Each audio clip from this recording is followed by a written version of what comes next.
پوچھا میں فلسطین کے حوالے سے اپنے جذبات کو کیسے قابو کروں؟ جب میں معصوموں کے قتل کی ویڈیوز دیکھتی ہوں تو مسلسل روتی رہتی ہوں. میں ان کے لیے کچھ کرنا چاہتی ہوں، کچھ کر نہیں سکتی. اکثر میری آنکھیں آنسوؤں سے بھری رہتی ہیں کیونکہ میں بھی ایک ماں ہوں. برائے مہربانی آپ بھی آواز اٹھائیں. میری بہن، سب علماء آواز اٹھا رہے ہیں، ہم نے بھی آواز اٹھائی ہے اس پہ. جو کچھ جس کے بس میں وہ جو کر سکتا ہے وہ کر رہا ہے.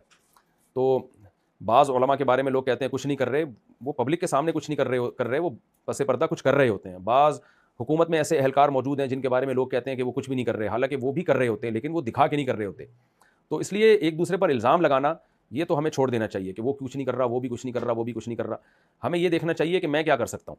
تو اللہ نے آپ کو بڑا جذبہ دیا، آپ ان معصوموں کے قتل کی ویڈیو دیکھتی ہیں، روتی ہیں. یقیناً ہر مسلمان کا دل اسی طرح سے روتا ہے اور رونا بھی چاہیے.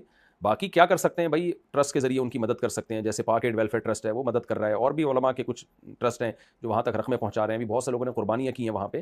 تو جو ہمارے بس میں ہم یہی کر سکتے ہیں. اور قرآن میں اللہ نے کیا فرمایا؟ والسماء ذات البروج والیوم الموعود وشاہد ومشہود. دنیا میں اس سے بھی بڑے بڑے ظلم ہوئے. ایک قوم کا اللہ نے واقعہ بیان کیا کہ بادشاہ نے تمام اہل اسلام کو اور جتنے بھی عورتیں بچے تھے سب کو خندقیں کھدوا کے آگ میں پھینک دیا.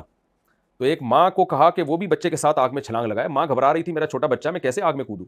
تو اللہ نے بچے کو قوت گویائی دی اور ماں سے کہا کہ چھلانگ لگا لے، یہ جنت کا باغ ہے، آگ نہیں ہے یہ.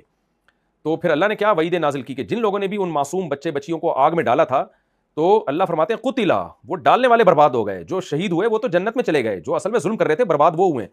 تو ان آیتیں سوچ کے ہمیں یہ تسلی کرنی چاہیے کہ جو آج غزہ میں ظلم کر رہے ہیں، معصوم بچے بچیوں کو قتل کر رہے ہیں اور ان کا کھانا پینا بند کیا ہوا ہے، جس طرح سے لاشیں ہمیں نظر آ رہی ہیں، تو یہ تو پھر بھی شہید ہو کر اللہ کی رحمت کے آغوش میں جا رہے ہیں. اصل تو برباد وہ بدبخت ہوں گے جو ان کو قتل کر رہے ہیں، جو ان پہ ظلم کر رہے ہیں.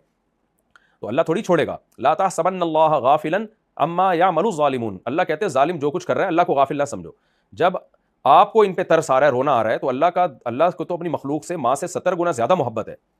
تو کیا اللہ کو نہیں ترس آئے گا اور اللہ کو ان ظالموں پہ غضب نہیں آئے گا؟ جب مجھے اور آپ کو غضب آتا ہے ان قاتلوں اور ظالموں پہ، تو اللہ کا غضب تو پھر اللہ کی شان کے حساب سے. تو اللہ نہیں چھوڑے گا ان بدبختوں کو.